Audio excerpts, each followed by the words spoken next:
They said the storm took everything, but they were wrong. It left one man tied to a tree, and one dog who refused to let him die. What came next wasn't just survival. It was the beginning of something that would change what we call loyalty forever. This is the North Star. Noah Raines, the survivor. Kira, the shepherd. Dr. Lila Chen, the analyst. Cole Hawkins, the broken mirror. Emily Vale, the witness. Alma Duarte, the judge of winter. Silas Marrow, the architect.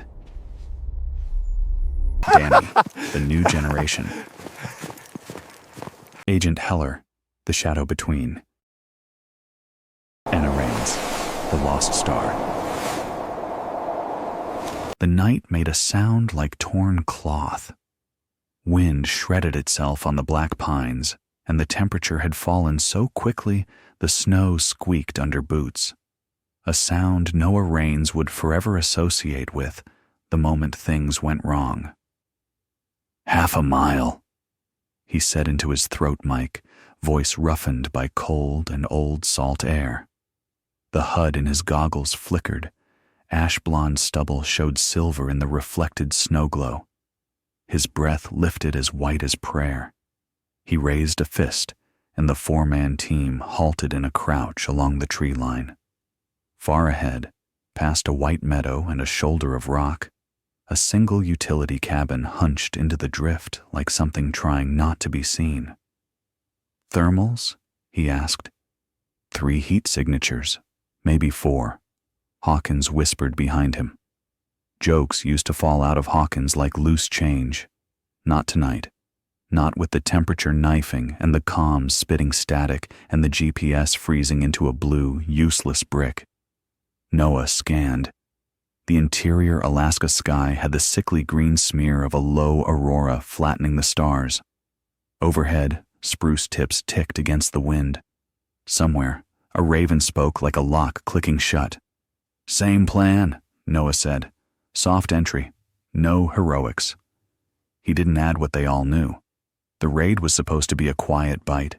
Seize a ledger and a sat phone, roll up a small ring running mislabeled ore south. That was the story. It had taken him a full day of shoveling his way through procurement codes and logistics manifests to admit that the story had too many clean edges. Still, he'd trusted the op because that's what he did. He'd trusted because you can drown in second-guessing more surely than you drown in ice. They descended the slope, knees high in powder. The cold had settled inside Noah's gear, inside his bones, a slow ache that memory recognized from rescue swimmer days when the sea turned black and mean, and he dove in anyway. At the cabin's skirt, he saw it, a glint too neat at the baseboard where snow curled like frosting. "Freeze," he said. His forearm lifted. Hawkins' boot hung mid-air. Noah knelt, brushed snow back with a glove, and found the wire. Trip line, old school. Hawkins grunted. "Cute." Noah slid his multi-tool in, pinched, eased slack. His breath fogged his lenses. Over Hawkins' shoulder, the tree line became a line of blanks. No texture, no story, just dark. His skin prickled. He cut the wire, caught it before it could whisper back into the snow. "Go," he mouthed. They moved. 2 steps. The world split. The first shot came from the left, tight and close, a punch of orange in the wind. Bark spat from the log by Noah's ear. The second shot found someone.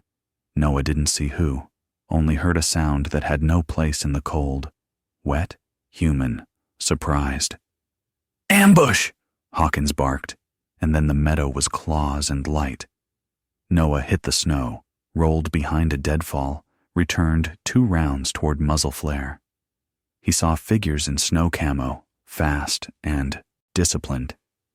Not the sloppy courier guards he'd built this plan for.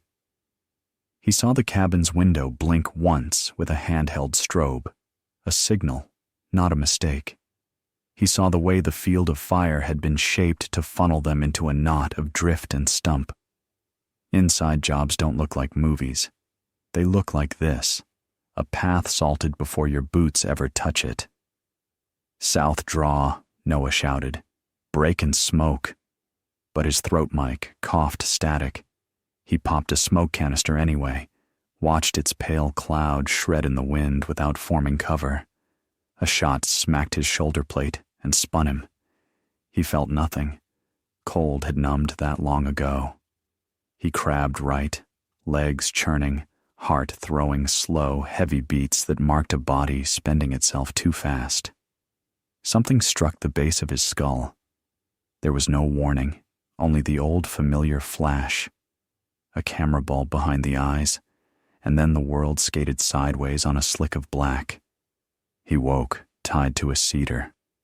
When the cold gets that deep, time loses its verbs. The rope had cut through his gloves. He couldn't feel his hands. His head throbbed with his pulse, but he couldn't measure how long it had been because the wind had stolen the clock. The snow came in knives now, hard little blades that clicked against his cheekbones and worked their way down his collar like thieves. He tried the knot. It burned his wrist raw and did not move. He tried a prayer. It fogged the air and fell.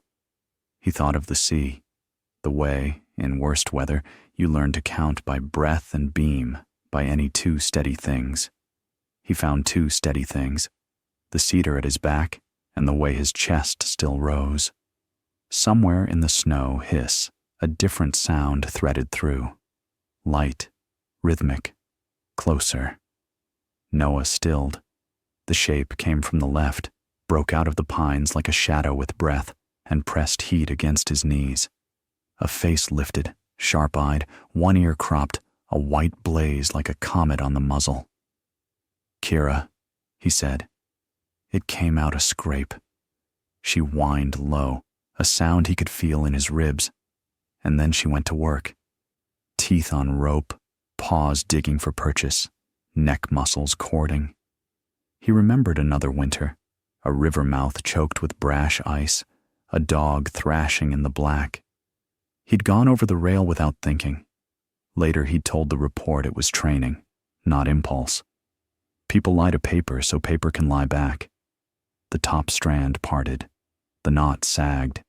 Noah twisted his wrists, hissed, felt pins and needles light his forearms like sparks. Kira tugged again, jaw set. The last twist gave. The rope fell. Noah collapsed forward into the powder and sucked air like a drowning man. Kira pressed her body along his, a furnace made of muscle and will. He slid an arm around her shoulders, hid his face in her fur, and let his breath get small and regular again. "Good girl," he said into the ruff at her neck. Good girl." Headlights probed the trees beyond the meadow, white spears ghosting through trunks. Voices traveled with them, faint as radio static. Noah's heartbeat slowed to something usable. He put his mouth beside Kira's ear. Quiet. They crawled. The wind had carved a low, hard cave under a sastrugi ridge. Kira found it and shouldered her way inside first, then turned so the heat of her belly faced him. Snow and night muffled the world. Noah could hear his breath, her breath, the wire saw whisper of ice sifting in the entrance. He could also hear words that weren't sounds at all. Hawkins, Lena, names that rose and fell with the wind's pitch. He didn't chase them. Names can drown you. He dozed and woke and dozed again, each waking a different life. Once he heard footsteps outside the cave and tasted metal. Kira's growl came up from the floor of her chest like it had been carved there with a knife. The steps paused. A flashlight beam combed the drift and slid away. At dawn, the wind sank. The sky went the color of bone. Noah levered himself out of the cave, and Kira followed, snow crisping on her coat. The meadow held two sets of tracks, a patrol's wide stride and a smaller, quicker line that came from the trees, crossed the open, and ended at a cedar. At the foot of the tree, the rope lay like a shed skin. Noah stood over it a long time. The cold tried to argue. His shoulder throbbed arguments of its own. He let both voices speak and then chose a third voice, the one that said, "Move." They angled into the trees. Powder gave way to a packed lane where something heavy had passed after the storm, a sled or a truck with chained tires. Kira lowered her head and flowed along it, tail flagging when scent got strong. Noah followed, every step a negotiation with muscles that wanted to be done. The lane opened on a small clearing. A box truck, half buried in plow-thrown snow, hunched against a berm, its windshield starred with cracks. The hood steamed faintly as if the engine had only just died. Noah circled left, pistol low, breath controlled. No voices, no new tracks that weren't already filling with lazy drift.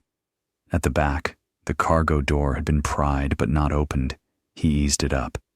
Hinges creaked like old bones.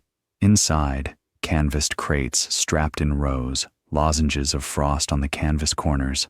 A brittle chemical tang rode up out of the dark. He slit one canvas. Not guns, not food. Or dense black-green concentrates in sealed drums, each stamped with a lot code and a destination code that did not match any port he trusted. Rare earth, money you couldn't fold, money that drew men like Silas Marrow out of whatever hole they hibernate in between wars. On a crossbar above the load, something dangled on a lanyard. He reached up and palmed it. A sat phone, old model, scuffed, warm enough to suggest recent hand heat. He thumbed power. The screen came up to a login that scrolled a call sign he knew too well. Not a name. A label. DY22. His breath stopped. DY22 was not in any official tree he ever saw. DY22 lived in the margins of requisitions and the blank spaces of contracts, a honeycomb label that meant someone with keys moved something through doors no one admits exist. The snow behind him whispered. Kira's growl started as vibration. He pivoted and saw two men low in the trees, white parkas, black rifles, the easy way of shoulders that belonged to professionals. Noah didn't think. He dropped, rolled, fired twice into the drift at their feet. Snow popped. One man stumbled. Kira streaked past, a streak of comet white and darker fur, hit the nearer man in his thighs like a wrecking bar, and tore the rifle clear in one clean wrench. The second man froze at the sight instead of shooting. Training can't fix awe. "Talk," Noah said, sight on the center of the man's parka.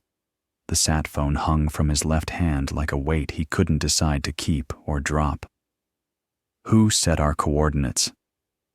The man's eyes flicked to the truck, to the sat phone, to the wolfish dog now holding his partner to the snow with 70 pounds of purpose. "Orders," he said, accent flat, indecipherable. "We were told you'd be fertilizer by morning." "By who?" The man's mouth tipped in a small human smile, the first human thing about him.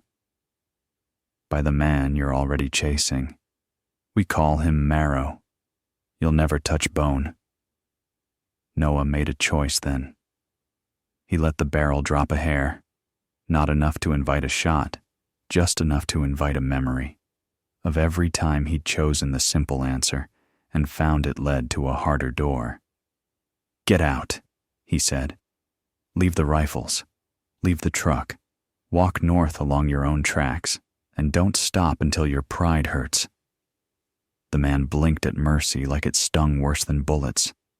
He nodded once, dropped the weapon, pulled his partner up by the parka, and they went. Two white shapes dissolving into white. Noah exhaled through his nose. The sat phone felt heavier. Kira sat, chest heaving, one paw lifted delicately from a cut he hadn't noticed. She looked up, eyes amber, steady as dawn. "Yeah," Noah said. "I see it too." DY-22, Silas Marrow, and a door he was already walking through. The lane of chained tire grooves bled into a stand of birch, their white trunks tattooed with windburn and old carvings. Noah moved inside the tree line, where the snow lay shallower, and the branches broke the wind into manageable teeth. Kira loped beside him, favoring the paw she'd lifted earlier, but refusing to let the limp become a rule. He pocketed the sat phone, slid a spare glove over it to keep the battery from dying in the cold, and kept the lanyard looped around his wrist. Old swimmer habit. Keep the thing that keeps you breathing tied to you. The trail kinked right and dropped toward a half-frozen river. The water ran black under a pressing skin of ice, breathing in slow fogs. He crouched at the bank and looked downstream. A low bridge, just treated logs strapped together with steel strap, spanned the narrow. Below the bridge, the ice had shattered where something heavy had gone through. Kira tested the edge and snorted, ears flicking. Noah smiled despite the ache that had set up house behind his eyes. "I hear you," he said. "That's how they hid the weight. Over the bridge, into the hole, let the water swallow." A raven ghosted overhead, gave a pronouncement that sounded like a courtroom cough. On the bridge, boot prints crossed and recrossed. 2 men, maybe 3, moving hurriedly. He leaned close. The right foot of one print had a chip in the heel, a tiny crescent. He filed it. Details are anchors. Across the river, the chain grooves resumed and led into willow scrub cut back by recent hands. Beyond that, a curl of smoke flattened against the sky. He checked the wind, tasted iron and something chemical, and went soft-footed through the brush. The truck waited inside a ring of plowed earth. Whoever parked it had tried to bury it in a drift, then thought better, then left in a hurry. Noah eased the cargo door higher and slid a second canvas on a crate. Same drums, same codes. He photographed everything, angles that would show context, details that would survive cross-examination. He had learned a truth no one teaches. If you want a thing to be believed later, respect it now. Kira sniffed the inner wall, then stretched and pawed high. Her claws scraped an area where frost scabbed thicker, like the metal had colder bones. Noah pressed his palm there, felt an emptiness behind the skin, hollow. He probed with the knife. The panel gave, revealing a cavity. Inside lay a ledger book vacuum-packed in plastic, the edges taped over and sealed with a contractor's tamper strip. The strip read, Northern Interior Logistics. Property. Void if removed. Northern Interior Logistics was the polite face Marrow wore when he needed a bank account and a handshake. Noah had seen the logo in procurement stacks. A blue mountain, with a road cutting its shoulder like a scar. He slipped the ledger into his pack and turned to Kira. "We found their heartbeat." A distant engine wound up, thin but rising like a saw singing. Not close. Not far. He checked the sat phone. The login screen pulsed a prompt. Enter route token. He thumbed the soft keys. No maps, no contacts, no sentiment. Just a string of numbers he didn't have. "Fine," he said. "We do it the slow way." The approach road came in from the east. He stayed off it and ghosted the tree line parallel. Kira kept her chin just above the snow, tasting the world. Within minutes, the trees thinned, and the world opened into a scrapyard turned staging area. Old graders, blue plastic barrels tied in neat pyramids, a prefab office on skids with a door that sat a little too square for something that had been dragged over Muskeg. He lay behind a snow berm and watched. Two men in parkas smoked near the office ramp, hands bare, cigarettes acting as hand warmers and tiny lighthouses. One of them had the crescent chip in his heel. The other's parka was new enough to squeak. A third man, tall, wire-lean, moved between the barrels checking straps. He did not look like he belonged in the cold. Some people wear winter, some endure it like a grudge. The tall man's phone chirped. He stepped into the lee of the office and answered. "Green by nightfall. Marrow wants—" The wind ate the rest and delivered a different gift, the squeak parka man saying, "Supposed to be a ghost out there. DHS boy tied to a tree, back from the dead." The tall man smiled with half his mouth. "Ghosts don't bleed. We saw the prints." Noah filed the angle of the smile, the cadence. It had the training ground's boredom. He felt the old impulse to solve it now, to reach into the scene and snatch the thread. But any rescue swimmer will tell you, the first rule of drowning is that the panicked person will take you with them. Patience is also a throw line. He retreated a length, set a camera on a dead stump, framed a shot that watched the office door and the barrels both, and left it to keep its small, honest record. Then he circled wide to the prefab's rear. A generator thrummed inside a plywood box. He cracked the box just enough to reach the choke and starve the engine. The generator coughed, sputtered, whispered itself asleep. Inside the office, voices rose in irritation, chairs scraped, boots thumped. The tall man came out first to kick the box, then bent to pull the hatch open. Noah ghosted the gap, slid inside, and shut the office door before the wind could snitch. The prefab smelled like coffee burned into tin and paper dust. A corkboard wore printouts of manifests, delivery windows, and a north-south map with hand-drawn arrows like migrating geese. The desk held a second sat phone with the same login pulse and a laptop locked behind a screensaver that tossed up Northern Interior's logo every 60 seconds, as if to guard against loneliness. He moved to the file drawer.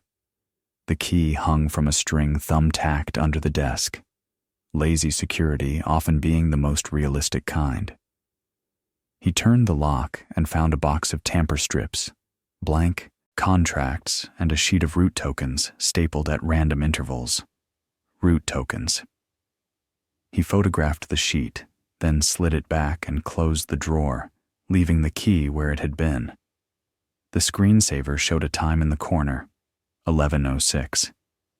He had maybe 4 minutes before someone with authority would do an angry walkthrough. He keyed the sat phone and entered a token at random. The screen cleared to a bare-bones menu. Queue, messages, roots, erase. He opened messages. A small grid of times with one letter each populated the screen like a code that didn't trust itself.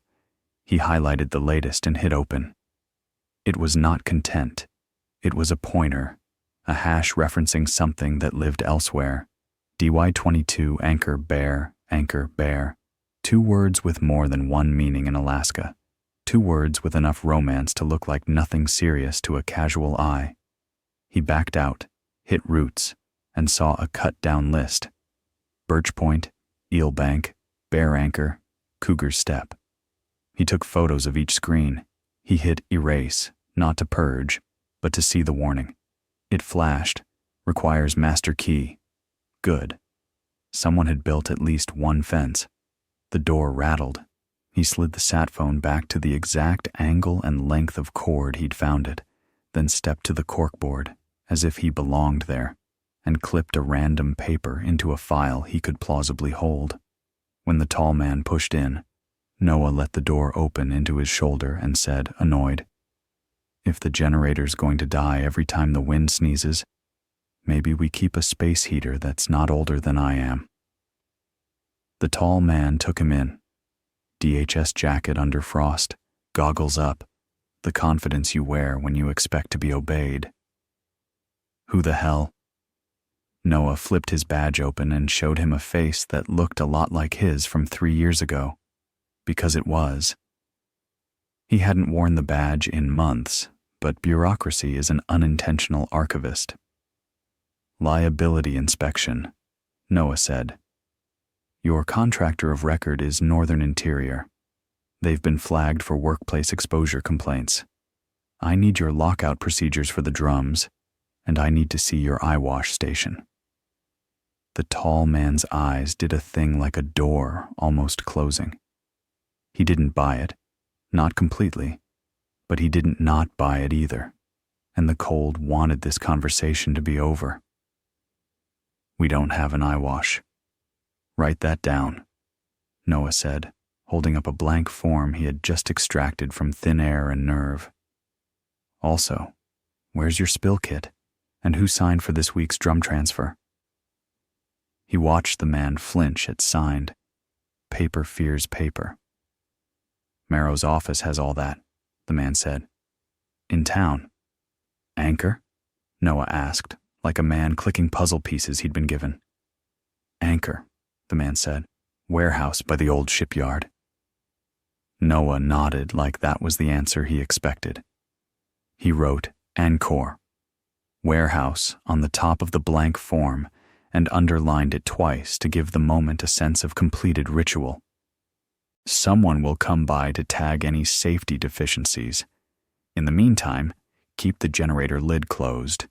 You're sucking snow. The man grunted, already bored again, already thinking about coffee. Noah left into the wind. At the generator box, he dragged his glove across the hatch in a way that made the smear match the tall man's boot scuffs. He circled, collected his camera, and found Kira posted under the grater, eyes on the smokers. Let's go find Anchor, he said. They ghosted back through willow and birch, crossed the bridge where the river breathed fog in steady lungs, and climbed the slope toward the track that would take them to the highway if they needed it, and to the old weather outpost if they turned left at the Y. Noah turned left. By the time the outpost's dish rose out of the trees like a dead moonflower, the light had gone flat. The cinderblock building wore ice-like armor. The door had a keypad smeared with mint soot and a bolt that could stop memory. He keyed in a code that had opened 100 similar doors, 24628. It beeped its disapproval, then, perhaps seduced by the distant power of shared government ancestry, chirped green on the second try, 1357. Inside was old coffee, equipment hum and survival, blankets stacked, a whiteboard with yesterday's wind chill numbers, a bulletin tacked with a single note in neat hand. If you're cold, the radio is colder. Be kind. Kira shook snow out of her coat and stamped her paws like a small horse. Noah wiped the lanyard of the sat phone dry and set about waking the uplink. Sat dish, narrowband amplifier, the little modem that talked to the sky like a supplicant. Static came first, like a choir clearing throats. He leaned into the mic. Base, this is Rain's DHS field. Authentication to follow. Need secure pipe. Silence, then a carrier tone that felt like hope. Rains? A woman's voice said, professional warmth under tension. If this is a joke, it's in poor taste. He smiled. That voice had walked him through worse code than this cold. Lila. A pause. When she came back, the professional veneer had cracked and something human had leaked out. You're supposed to be dead. Working on the opposite, he said. I have a ledger, a sat phone locked to tokens referencing DY22, and a staging yard pointing toward an Anchor warehouse. I need you to pull northern routing on Northern Interior and give me an address that isn't on Google's postcards. Kira lifted her head at the name Lila and wagged once, a secret only the three of them knew. On the line, keys rattled like rain. Then Lila exhaled through her nose in a way that said she'd found a thing that confirmed the shape of her worst theory. I've got an Anchor Bay address, she said. Bear Street, no signage. Leases through a stack of LLCs that loop back to a defense contractor's holding arm. Noah. He waited. I think DY22 isn't a code name. I think it's a carve-out. He knew the word. It lived in corners where tax law shakes hands with war. A carve-out lets something be both outside and owned, disavowed and defended. Send the coordinates, he said. Working on it, she said. Also, your op file is changed. Someone edited the raid after action 3 hours ago.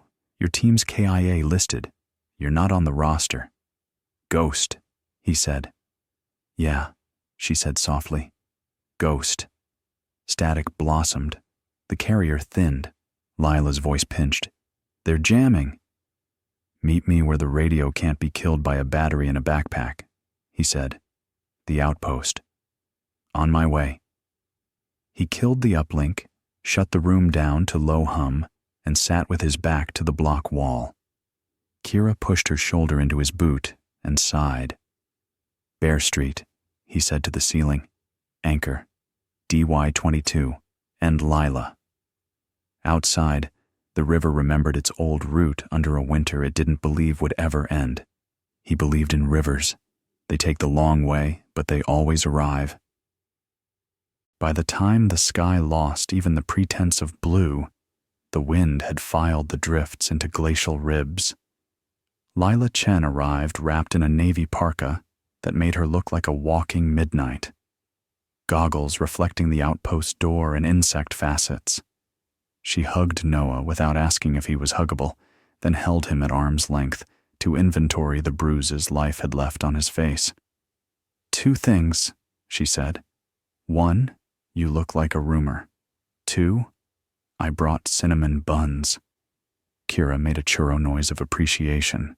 Lila dropped to a knee, let the Malinois sniff her gloves, then offered the back of her hand to be accepted into the society of the living. Hi, hero, she whispered. Kira leaned and gifted her a sigh. They ate sweetness with bare fingers and let their bodies briefly remember there were other uses for hands than fighting and typing. Then the work pulled them back. The way a tide pretends to be still and then reminds you who it is. Lila rolled her kit out on the desk, a tough book, a travel router, a tiny Faraday pouch. You weren't kidding about DY22, she said, opening windows like doors. I've been shadowing money with no source and outcomes, with no signature for 6 months. Every breadcrumb led to a blank line labeled with that honeycomb. It's a side pocket. Partnership between a contractor's foreign supply wing and a sliver of government that pretends to be dead so it can cheat at chess. Silas Marrow? Noah asked. He's the hands, she said. The pocket belongs to someone who wears suits to ghost stories. She reached for the sat phone. May I? He slid it over. She breathed on her fingers, flexed them, and then worked the soft keys like she was asking the device to dance. Route tokens look random, but they're spaced like a metronome, she murmured. If the person who typed these was scared, their fear had rhythm. Kira settled with her chin on Noah's boot. The outpost hummed. The dish outside scanned the sky that kept pretending it didn't know them. Okay, Lila said. Here's your route list. Bear Anchor is a pseudo-location. It maps to a warehouse grid 2 blocks off Bear Street. The pointer in your messages, Angkor Bear, likely references a crate tag or a package-ready flag. And look here. She tapped a corner of the screen. The queue has a dead message injected as noise, but if you peel away the null bytes, she did. A string unfolded, Frost bind 2310, Angkor Bay, door 4, blue lift. Door 4, Noah said. Blue lift. And 2310, Lila added, tonight. A thump sounded on the roof. Not wind, not snow. Something heavier than weather. They looked at each other. Old drills woke in their shoulders. Lila killed the screen with a hand flat as a blessing. Noah took 2 steps and clicked the overhead fluorescents dead. The room went to dim instrument glow. He moved to the door and set the latch, then put his palm on the concrete wall and felt the vibration through old cement and new stories. Kira's ears slid forward. The low sound in her chest turned into a statement. "Generator box?" Lila breathed. He shook his head. Thumps moved from roof to ground. Footfalls. 2, 3, maybe 4. A voice under a hat brim muttered something that contained a laugh. They had options. None were excellent. The outpost had rear access through a half-buried service hatch that opened into waist-deep snow. There was the dish shaft if you wanted to fall to your death, quietly. There was the front door and the truth that sometimes forward is the only direction you can walk honestly. Noah pointed Lila to the service hatch and put one finger to his lips. She shook her head. "You go," she mouthed. He shook his. Kira cocked her head like a referee tired of athletes lying about fouls. The doorknob ticked, not a rattle, a confident test. Then a key slid in and turned as if it had done so yesterday. The door opened 6 inches and paused against the chain. A black-gloved hand reached in to lift the chain, felt it, and withdrew. "Rains," a voice said. The accent wore anchorage like an old coat. "If you're in there, come out. If you make me come in, I'll owe you a hospital visit." Noah breathed once, twice. He unlocked the chain, stood behind the door, and let it swing open. The wind reached inside and pawed at the papers. 4 shapes edged around the threshold, backs to the room. Weapons hung low like they belonged there. Deputies in winter kit, county patch exhausted by wash and time.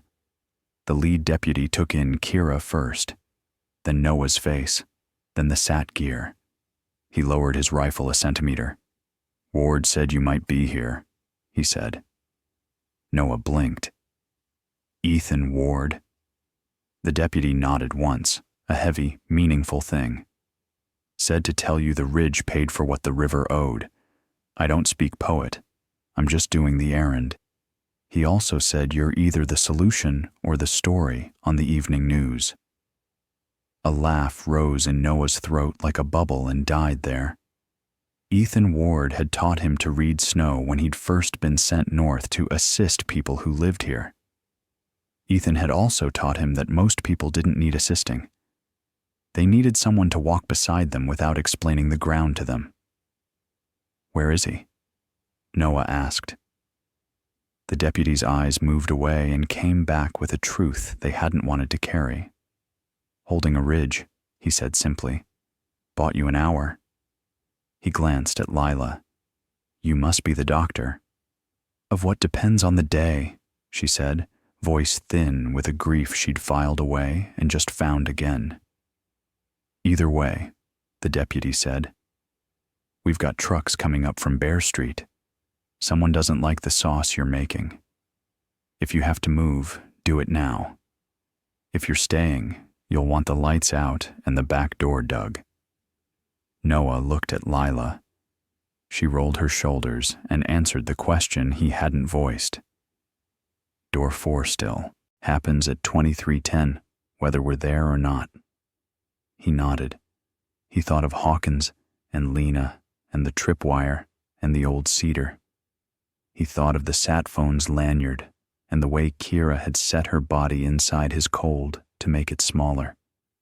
He looked at the deputy. "We dig." They worked with shovels that had been leaning by the hatch since the day someone decided to put this outpost where radios could see the sky. Snow yielded in grudging slabs. Kira took a turn by simply being a furnace in a small space. By the time the hatch was viable, truck lights had stitched the far tree line with coming. The deputy posted one of his men with a long gun by the dish shadow, another by the generator box, and kept the 4th to watch the door with him. "If they're professionals," he said, "they won't spray. They'll push, Find weak lumber and pry. Good, Noah said. We're concrete and patience. Lila tapped the sat phone, coaxed one more message from it, something buried deep in a dead sector. She decrypted, frowned, and turned the screen. DY22. Ward, receipt scrolled, then a text block like a confession.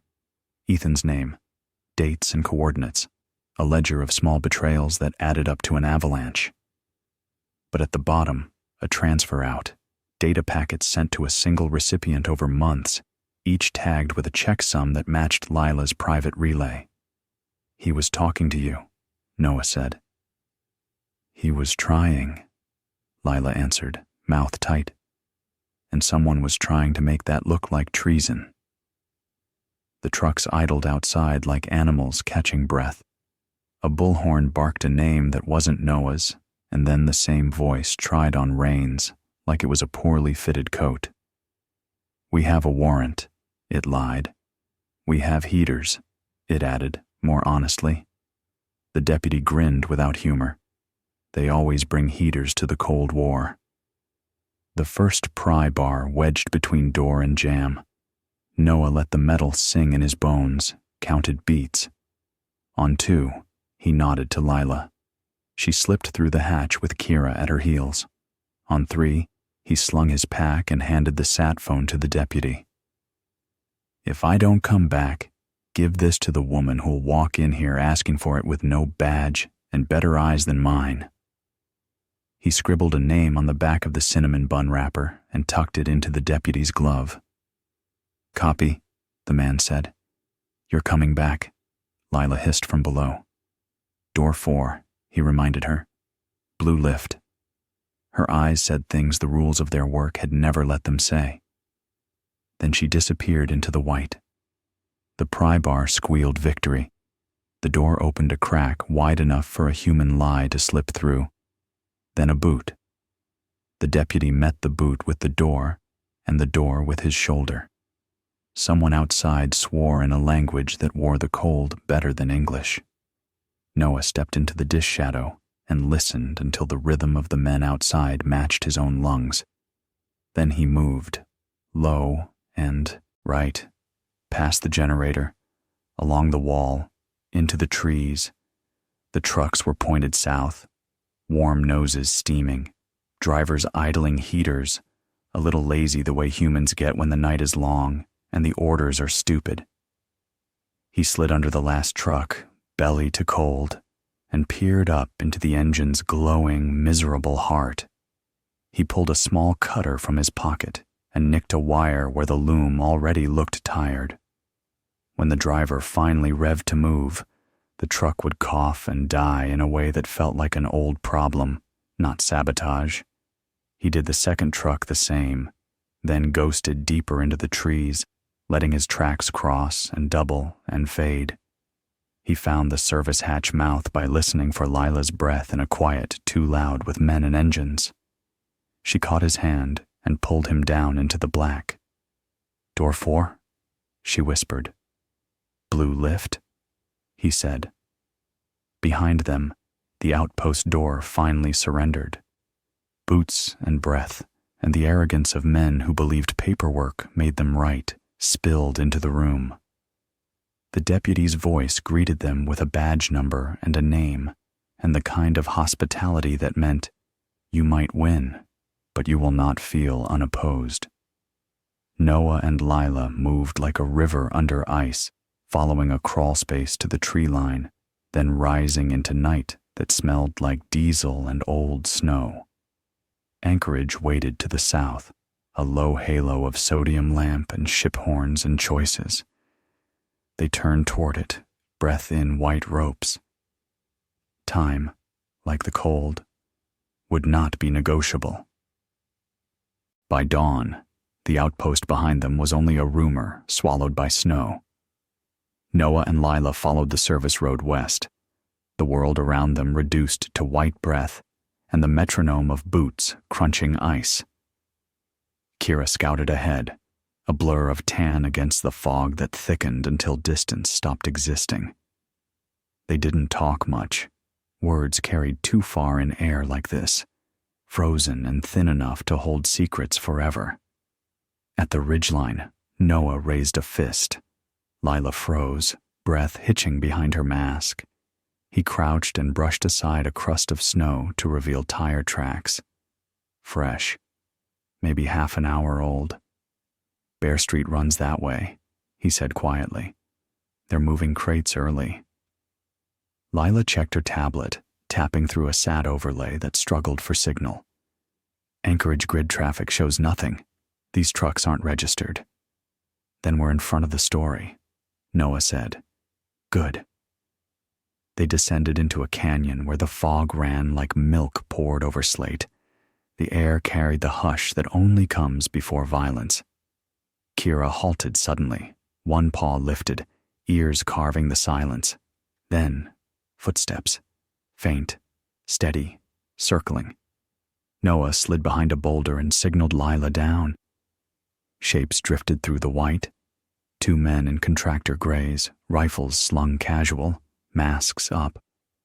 They weren't searching. They were guarding. He pointed left. Lila nodded. Together they flanked low and slow until the fog swallowed all direction. Then Kira tensed, muscles coiling.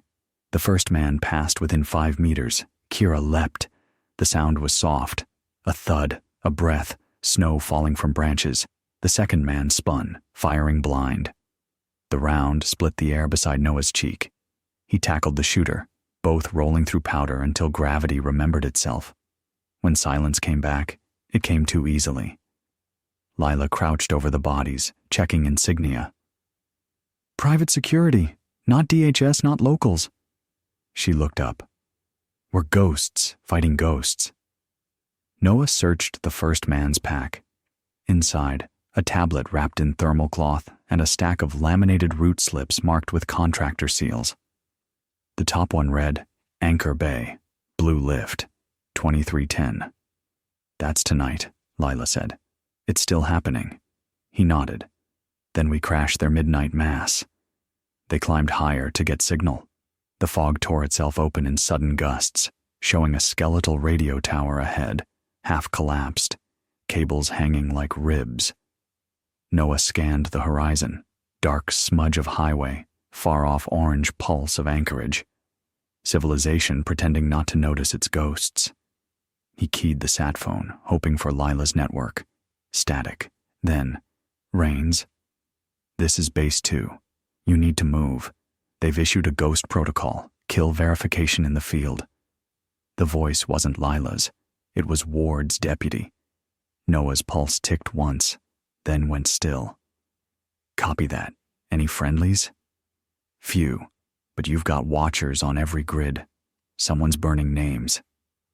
The transmission. Cut. Lila watched him. We just got promoted from missing to inconvenient. Then we stay inconvenient, he said. They reached the tower's base.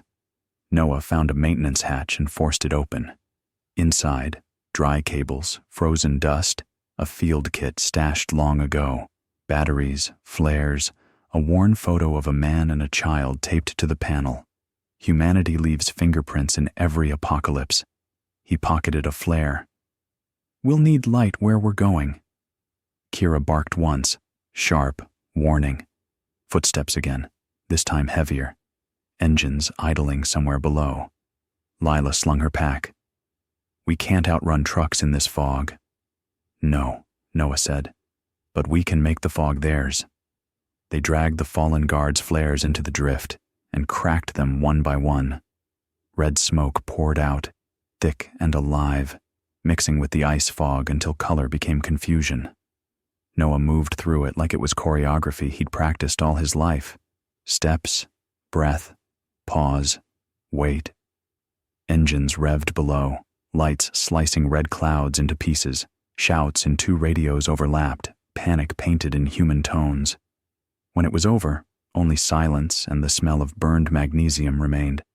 Lila touched Noah's arm. That wasn't war, she said softly. That was erasure. He didn't argue. He just looked toward the dark outline of the city below them. Then let's make sure something stays written. They turned their backs on the ruined tower. The flare still hissed behind them, its glow swallowed slowly by the snow. Ahead waited Bear Street. Door 4, the blue lift, and whatever truth was buried beneath DY-22. The mountains of Eagle Hollow had many mouths, but only one ever breathed. Locals called it the Mine's Mouth, a collapsed shaft from the Cold War era, sealed after a cave-in, buried under decades of ice and rumor. To Noah Raines, it was just another coordinate on a map. To Kira, it was a scent, metal, oil, and something ancient. They reached the site by dusk. The sky bruised purple, bleeding light through layers of fog. Snow powdered everything, the boulders, the rusted warning signs, the bent chain-link gate. Lila exhaled, her breath a ghost in the twilight. "This is where the blue lift routes converge," she said, holding her tablet toward the entrance. "Every signal ends here." Noah stepped closer, running a gloved hand along the metal frame of the gate. "Feels like a heartbeat." The hum was faint, but real. Some low-frequency vibration pulsing under the ground, too steady to be wind. He crouched, brushed away snow, and revealed a row of tire tracks circling the shaft entrance. Fresh again. "They're still using this place," Lila whispered. Kira barked once, low, uncertain. Her breath formed a halo in the cold air. The dog's ears pressed back, her instincts faster than their analysis. "Okay," Noah murmured, checking his weapon. "We go quiet from here." The mine's tunnel swallowed their light whole. Each beam from their flashlights dissolved into the black like ink into water. Rusted rails ran down into darkness, glistening faintly under frost. The air carried that hollow metallic taste that comes from air trapped too long underground. They moved slow, careful. Kira led, nose to the ground. Every step echoed like memory. Halfway down the main tunnel, Noah froze. On the wall to their right, painted in faded red, DY-22. He traced the letters with a finger. The paint flaked, old, but not ancient. "You said this code showed up in the manifests," he whispered. Lila nodded. DynTech, Project 22. They were researching AI-linked logistics for NATO convoys, supposedly shut down 5 years ago. Supposedly. They pushed deeper. The tunnel forked left and right. Kira growled softly toward the left branch. Noah followed her gaze. Faint blue light flickered from somewhere ahead. Lila pulled her pistol. "If someone's here, then we find out why," Noah finished. The corridor opened into a massive chamber.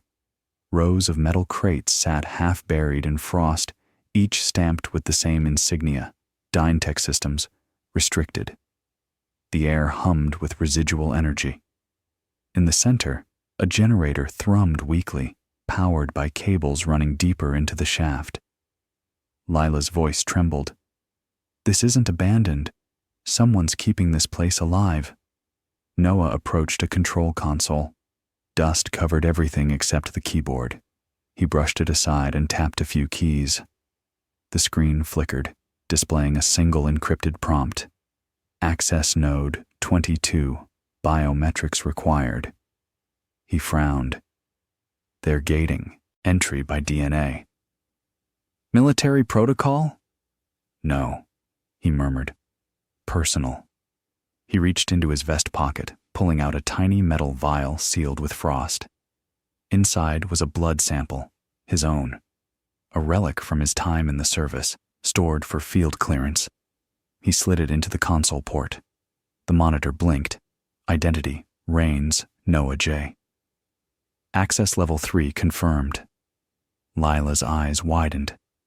"You were cleared for this?" "I shouldn't be." The generator's hum deepened. Doors along the far wall hissed open, releasing a stale gust of air. Beyond them lay a narrow corridor lined with sealed pods. Inside each, faint silhouettes, humanoid, unmoving. Lila stepped forward, whispering, "Oh God." Each pod held a Canine unit, cybernetic implants along their spines, metal plates under fur now frozen stiff. Some pods were empty. Some had glass shattered outward. Noah's throat tightened. Project Shepherd. What? It was rumored after Fallujah. Experimental AI handlers. Dogs bonded to field agents through neural feedback chips. They said it failed. The animals broke. He looked down at Kira, who stood rigid, eyes locked on the nearest pod. Her body trembled. Not fear, but memory. Lila whispered, "You think she's one of them?" Before Noah could answer, the tunnel lights flickered. A harsh, mechanical voice filled the chamber. Unauthorized access detected. Purge protocol initiated. The door behind them slammed shut. Red lights ignited overhead. The generator screamed. "Move!" Noah shouted. They sprinted down the corridor as sirens echoed like gunfire. Steam erupted from the vents, the air turning into molten frost. Kira led the way, muscles coiled, instincts unshakable. At the far end, an emergency ladder climbed toward the surface. Noah shoved Lila upward first, then followed, his shoulder protesting every movement. Below, the pods cracked one by one, glass shattering, claws scraping metal. Something alive was waking. He looked down once and froze. From the last pod, a dog identical to Kira stepped out. Same color, same build, same scar on the leg. But its eyes glowed electric blue. Kira barked furiously, the sound echoing like defiance. The other creature tilted its head, almost curious. Then it lunged. Noah climbed faster, pulling Kira by the harness. The ladder groaned under his weight. A clawed paw slashed upward, scraping his boot. He swung his rifle, fired down once. Steel rang, sparks flew. Then they broke into air and snow again. The hatch blew open behind them as the pressure equalized. A plume of white smoke followed, the sound of distant howls echoing from below. Lila gasped for breath. What was that? Noah didn't answer right away. He just looked at Kira, who stood panting beside him, blood on her muzzle, eyes wide. That, he said softly, was her shadow. They retreated to a frozen ridge a mile from the mine. From there, they could see faint light flickering within the collapsed shaft, like a heartbeat under the ice. Lila wrapped her coat tighter. If they cloned K9s from the Shepherd Project, then someone rebuilt the bond, Noah finished. And if they're running Blue Lift shipments, that means they're moving something they can't track with human hands. He sat on a rock, rubbing Kira's neck. The dog leaned into him, trembling. She remembers, he murmured. Whatever they did down there, it's in her blood. Lila sat beside him. You said once you didn't believe in miracles. He smiled faintly. I lied. They watched the mine's light fade until only the stars remained. The wind carried the faintest echo of metallic barking, machine, memory, or both. In the darkness, Kira pressed closer, resting her head against Noah's leg. For the first time since the ambush, he didn't feel alone. Somewhere deep beneath them, the other K9's eyes still glowed, waiting.